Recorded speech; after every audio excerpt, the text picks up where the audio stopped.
Hello, this is Anjali Thakre. I studied in Dr. Hari Singh Gaur Central University, Sagar, and my topic is hematopoiesis. Here is my content part. First, we start with introduction. Hematopoiesis is the formation of blood cellular component. All cellular blood components are derived from hematopoietic stem cells. In healthy adult person, new blood cells are produced daily in order to maintain steady state level in the peripheral circulation. Simply, hematopoiesis is the process through which the body manufactures blood cells. It begins early in the development of an embryo. Well before birth, it continues for the life of an individual. What is hematopoiesis? Hematopoiesis is the production of cellular component of blood and blood plasma. It occurs within the hematopoietic system, which includes organs and tissues such as bone marrow, liver, and spleen. All blood cells and plasma develop from a stem cell that can develop into any other cell type. All blood cells are divided into three lineage.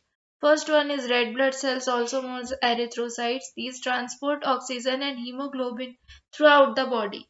Second one is white blood cells, leukocytes. These supports the immune system. Platelets, thrombocytes. These help the blood to clot. Where does hematopoiesis occurs? Sometimes called primitive hematopoiesis, hematopoiesis in the embryo produced only red blood cell that can provide developing organs with oxygen.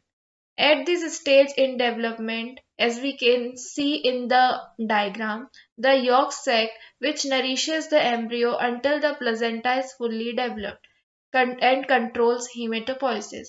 As the embryo continues to develop, the hematopoiesis process moves to the liver, the spleen and the bone marrow and begins producing other type of blood cells. In adults, hematopoiesis of red blood cells and platelets occurs primarily in the bone marrow.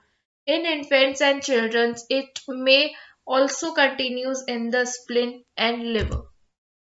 The process of hematopoiesis begins with an unspecialized stem cell. The stem cells multiplies and some of these new cells transform into precursor cells. These are cells that are destined to become a particular type of blood cell but are not yet fully developed. However, these immature cells soon divided and mature into blood components such as red and white blood cells or platelets. Each type of blood cells follows a slightly different path of hematopoiesis. All begins as stem cells called multipotent hematopoietic stem cells. From their hematopoiesis follows two distinct pathways.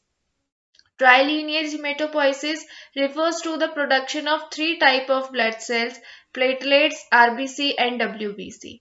Each of these cells begins with the transformation of HSC into cells called common myeloid progenitors. After that, the process varies slightly. At each stage of the process, the precursor cell become more organized. Hematopoietic stem cells.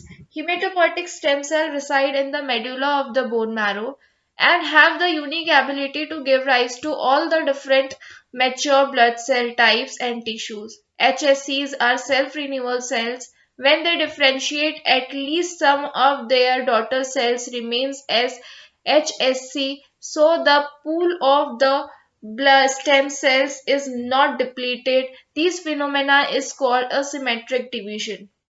The other daughters of HSC, myeloid and lymphoid progenitor cell can follow any of the other differentiation pathway that leads to the production of one or more specific type of blood cell but cannot renew themselves. Molecular mechanism of hematopoietic stem cell. Through these diagrams, we can understand the expansion of hematopoietic stem cells. Expansion of hematopoietic stem cells would be useful for developing new strategies for clinical transplantation and gene therapy through an increased understanding of molecular mechanism that control HSC self-renewal. Cell fate determination. Determinism theory.